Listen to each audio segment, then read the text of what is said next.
Yooyyaa malee yooyyaa dhaggeeffattoota raadiyoo BBC Afaan Oromoo nuu dhiyaadha bakka nu dhaggeeffachuu jirtan cufaatti sagantaan keenya am jalqaba. Godina Baalee Bahaatti onge cimee namoonni beelaaf saaxilaman. Namni waan tokkollee waan nyaatu qabu naannoo keessa mootiidha. Lafallee qonnaa hin facaafna. Wanni facaasanii biqillee harmi biqillee jechuudha. Jaamaan barbaadaa jira jechuudha. Ammaarratti wanni tokko jiru. Booranaatti onge dabalatee hawwaanisi uummata weerar. Horiin agammadu garkum 50 wayyaa ta'e yaa qubatelle ammallee hawwaanisillee keessa hawwaanisa kanyamtu keelloo hafula qubatutti ilmeellee dhalee. Ergamtoonni addaa gamtaa Afrikaa fi kan Ameerikaa furmaata barbaaduuf Itoophiyaa deebi'an kanaaf oduu dabalatan waliin tura an asli galgalu.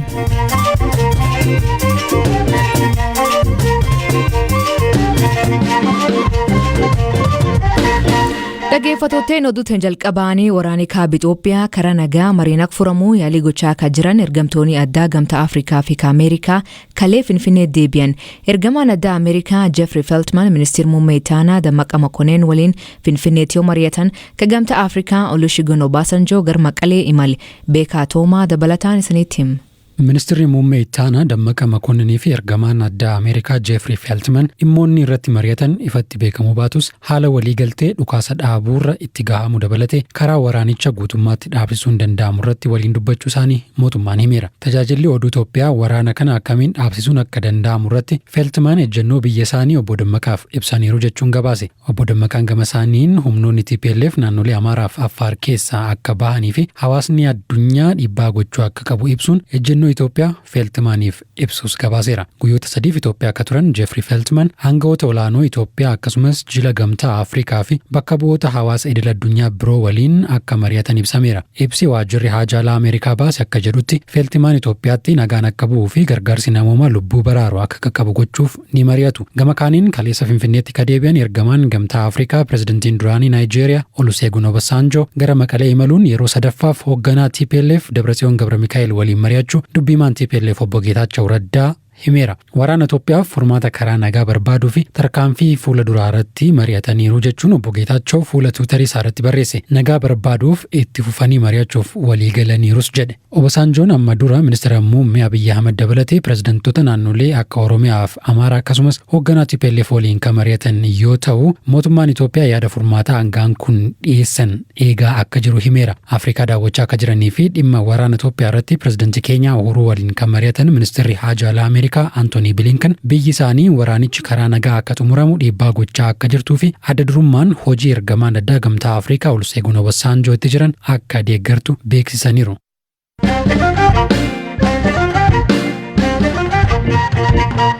Naannoo Amaaraa godinaalee 4 finciltoota Tigraayin to'atamanii fi to'atamanii gadhiifaman keessatti qabeenyi birrii biliyoon 280 tilmaamamuu barbadaa'uu beeksisan. Biiroon pilaanii fi misooma naannichaa qorannoo biiroolee mootummaa biroo waliin ta'uun taasiseen kun adda baafame. Qorannoon kun dhiyeenyaa to'annoo finciltoota jala kan galan godinaalee Kibwalloo fi Kaabshaawaa hin dabalatu. Hoogganaan biiroo pilaanii fi misooma naannoo Amaaraa obbo Animut Belaxaa badiin guddaan kan erga'ee damee qonna ta'uu hima. Manneen barnootaa, hospitaalonni, kiliinikoonnii fi buufataaleen fayyaa misoomawwan bu'uuraa mootummaa guutummaatti barbadaa'an maallaqatti yoo tilmaamamu gara birrii biliyoona 279.5 ta'a. Miidhaa guddaan kan irra ga'e damee qonnaati. Jiddugaleessawwan qonnaa 3 kan maashinoota gurguddoof konkolaataawwan hedduu qaban barbadaa'aniiru. Midhaan ooyiruurraa barbadaa'ee jira. Beeyladotarra badiin gaheera. Akkasumas misoomawwan jallisii barbadaa'aniiru. Itti aansuun damee fayyaati. Dhaabbileen fayyaa meeshaalee isaanii waliin guutummaatti barbadaa'aniiru. Manneen barnootaas akkasuma. Kanatti aansuun intarpiraayizota carraa hojii uumuuf dhaabbatanidha kan mancaafaman. Isaan kunneen guutummaatti saamaman. Achi keessa akka jiran barattoonni, barsiiftonni kanneen carraan hojii uumameef hundi hojii dhabdoota ta'an. Miidhaan gahee bal'aadha. Damee dameen waan qoranneef qabeenya hedduudha kan manca'e. Daandii fi riqichoonnis barbadaa'aniiru. Waan fudhachuu danda'an gurratanii kan hin dandeenye ammoo barbadeessanii deeman. Naannolee to'ataniitti namoota nagaa ijjeessuu fi qabeen barbadeessuun kan himatan finciltoonni Tigraay gochaan raawwachuu waakkatan.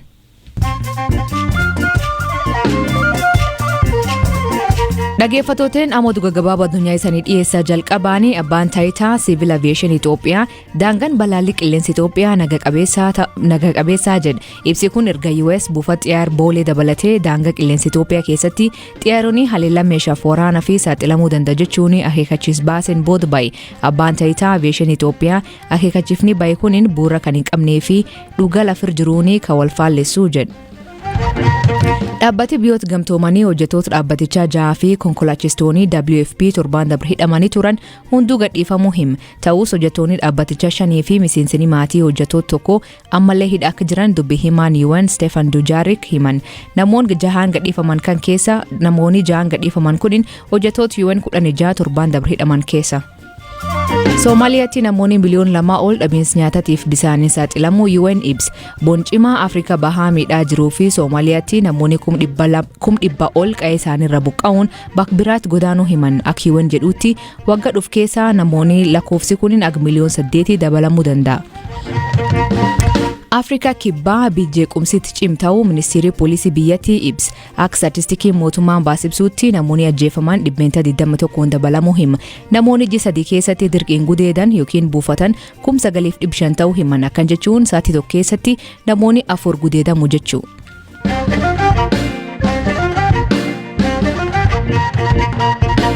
Ongee aanaalee gammoojjii godina Baalee Bahaa keessatti uumameen beeladoonni dhumaa akka jiranii fi namoonni hedduun beelaaf saaxilamuu jiraattonni BBC'tti himan. Aanaalee godinichaa akka Raayituu, Sawweenaa, Daawwee Qashaanii, Daawwee Sararii fi Gololchaa keessatti ongee hamaa jiraachuun himuun jiraattonni himan. Aanaa Sawweenaa irra akka dubbifne maanguddoon Jamaal Qaasim beel hamaatu jiraa jedha.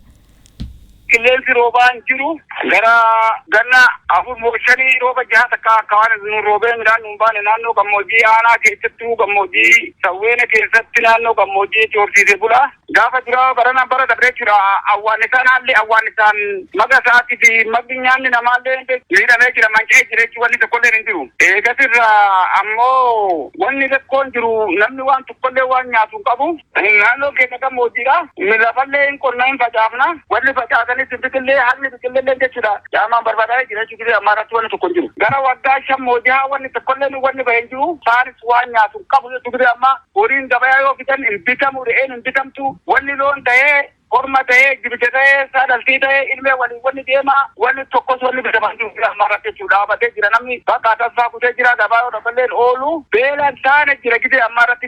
Aanaa Raayituu keessatti ammaan dura horiin 10,000 ol dhumuu fi jiraattonni aanichaa 50,000 ol yaaddoo kee jiraachuu hoogganaan wajjira soda balaa aanichaa obbo Abdulqaadir Abdii BBC'tti hima. Yoo hongeen kun kan ta'e ta'e maatiin 51,000 fi 519 beelaan miidhamanii kan jechuu barbaachisan sodaa jiru. Inni miidhaan irra ga'e ammoo beelada irratti miidhaa hangana jedhamne ga'e. Walumaa galatti tootaalii re'ee gara 4,19 fi kan lubbuun dabre. Loon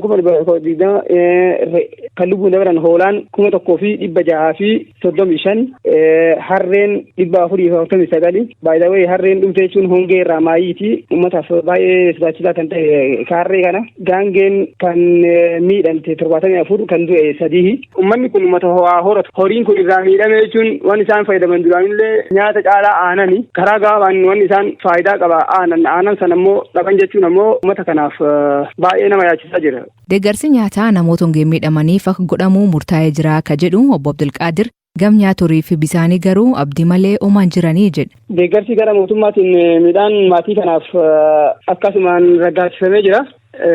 Yeroo gabaabaa keessatti isaan akka jedhan sadarkaa calallirra jiraniiti. Kan gara beeladaas garuu wanni akkana jedhamee hin jiruuti yoo abdii ta'een alatti. Boottii bishaanii lammaffaa nyaata horii margi baay'ee barbaachisaa. Margi kanaaf bishaan kun argamnaan horiin dandamannaan namni ittiin dandamata. Sadarkaa naannoo Oromiyaatti hongeen Baalee Bahaa dabalatee godinaalee Harargee Bahaa, Harargee Lixaa, Guji Lixaa fi Booranaatti uumameef mootummaan birrii miliyoon 100 ramadee deeggarsa gochaa jiraachuu koomishiniin hooggansoota balaa fi kaafamtoota misooma Oromiyaa beeksise. Rakkoon gogiinsaa aanaalee gammoojjii godina Baalee Bahaa kabubbul waan ta'eef jiraattonni 57 ol ammaan duraallee deeggarsa midhaan nyaataa argachaa turanii jedhu koomishinariin itaana koomishinichaa obbo Guramoo Leeqaa. haa ta'u malee rakkoon jiru waan hammaateef deeggarsi nyaata dabalataa fi nyaata beeladaa dhaqqabsiisuu adeemsirra jirraa jedha. Kana raayituu qofaa osoo hin taane daawwee sararis daawwee qaachanis aanoleen naannoo sana jiran hundi gammoojjummaa waan qabuuf baay'ee isaanii nyaataan akka of hin dandeenye beekamee durumaan adda baheera waan ta'eef nyaata amma marsaa akka Oromiyaatti deemsisaa jirru kan marsaa sadaffaa kan Baale yeroo ammaa kana gargaaramaa idilee 57 ta'uu kanaaf kan marsaa sadaffaa gargaarsa gara kuntaala 6,807 kan ta'u nyaanni dabalataallee akkasumas kanneen biroo walitti qabamee qaqqabee jira. Kallattiidhaan raabsamaa jira jechuu barbaaden. Kana qofaa miti marsaan arfaffaan illee jalqabee jira amma. Marsaan arfaffaan amma jalqabame kun dafee akka qaqqabuun irra jiraatu. Sababni isaa hongeedhaan illee rakkichi babal'achaa jira waan ta'eef. Kan nyaata beeladaa garuu akkuma siif kaase murteessanii nyaata beeladaa caalbaasii baasanii achi geessuuf adeemsa irra jiru warri beeladaa kallattii qonnaatiin deemanii kan bishaanii garuu akkuma siif kaase botteen hunda akka deemuudhaan eegamaa jiru gara bottee 12 isaan gaafatan caalbaasiin bahee akka jiru hanga sanaatti garuu kayyuun seefiin akka hojjetu jedhame botteen 2 achi jira isaan kanaan deemamaa jira jechuudha. Boon yookiin hongee cimaa godina Booranaa yeroo dheeraaf harka qabuun ammaatti horiin 50 ol dhabamuu himan. Bulchaan godina Booranaa Abjaarso boruu waqtiin itti aantu ammallee boon waan taateef sodaan guddaan jiraachuu hima. Rakkoo duraanuu jirtammeessuun amma awwaannisii godinichaatti qubate laf barbadeessu Abjaarsoon BBC'tti hima. Duul gargaarsaa dhiyeen kan deemsifamaa ture namoonni midhaan argachuu himan. Garuu garbonaatiin maaltu jijjiiramee jedhe gaafadhe. Garbonaatiin jijjiiramii guddaan hin jiru. Roobilleen cicitaa ganda muraasa aana muraasa roobi xixiqqaayya roobe fulanni itti roobelle ammoo horiin itti hogga'ee itti wal saamee guddoo barbadeeffate. Rakkoon jajjabduma jira roobi xiqqaa ammallee ammoo fula sanatti roobiin fuul keendoo bonii agayyaa dheeraa jira agji afurii haalli jiru hafuun dura dansaaniti amma horiin kaasaan horiin duu jiru akkuma ofii itti fufee jira ammoo gara namaatti rakkoo namaa sana gammaa namni du'ee namni bobbosee namni rakkata dhibiin hin jirtu deeggarsi gam nyaatatiin gam mangiftii ta'e gama dhaabbilee dhuunfaa dhaabbilee miti mootummaa hawaas biyya kanaaf biyya kana haalallee jiranii guddoo uummata hawaas horsiise bulaa kanatti reebuu jiranii guddoo gargaarsiin wirra qabuu jira. Kanaaf haalamni kee jiruun itti haalli fuul keen dur jirnu yaaddessuu jira. Bonii waan dheeratuuf namni guddoo soda qabaa jechuun. Soda hin argin qabna. Ammaatti horiin du'a game. Horiin agammadu gara 50 wayyaa ta'e kaasuu jiran harka namaatiin ol kaasan uplifted hayennuun gara 70 jal jira. Treendiin isaa duutillee dabala deemu jira kaasanillee dabala deemu jira haalli deemamaa jiru sansaaniiti. Deeggarsi garuu dhufuutti jira deeggarsi dhufu horii Booranaa kan miliyoona 7 dhiyaatu cufayyuu dhaqqabee dandamachiisuu hin danda'u kanaaf haalli jiru dansaaniiti. Haal jajjabaa haal ulfaataa am jir kanaan dabalatee am dhiyeen kana waan isaa malee lafaa baafatee jedhanii aanaleen ammaan tana awwaanisii itti bobba'e kun eessaa? Awwaannisii kun aga laftee tan qubate arri guyyaa 15 torbaan lamaaf guyyaa tokko aanaa akka dhaasii hawaacillee haareeroo hagoomolee armaan gambitaa suniin kadillooti kataltallee kan cufa dhaqee qubate. Yaa qubateellee ammallee awwaannisillee keessaa awwaannisaa sanyii amtuu haa yeloodhanii awwaannis heelloo hafula qubatutti ilmeellee dhalee deemu ammoo gara finnaalleen yinee warri federaalalleen qayyuurallee gabbuusee keemikaala itti gadhiisaa jiranii ag danda'an itti deemuu jiranii ammoo haalli inni deemuu jiru fula dhiqquma bokkaan cophee marrii giriinii ta barbaada. Tulleen barbaadanii bisiduu jirti jechuudha. Bonni harka nu qaba lammeessoo kulleen bonu nu ta'uwisuu jira. Lafti sababa bonaatii fi qaraa goggoddee jirti. Awwaannisi kun amma qasaara agamii geessisuu danda'a. Inni fulum dhiqquma qalee wayii qabdu ta lafti giriinii itti mul'atu gabbu'a.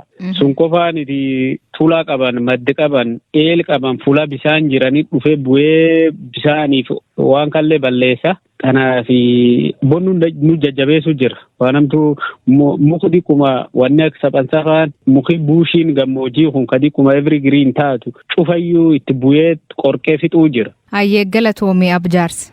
Jennaa Daasli. Dhaggeeffattootteen sagantaan har'aa ganumaan waliin turuu keessaniif ulfaadha isaniin jenna. Mammaansi galgal hanaa dubbiin baddu dhugaan hin baddu. Hiikan isa maanii kooment keessan nu beeksisa.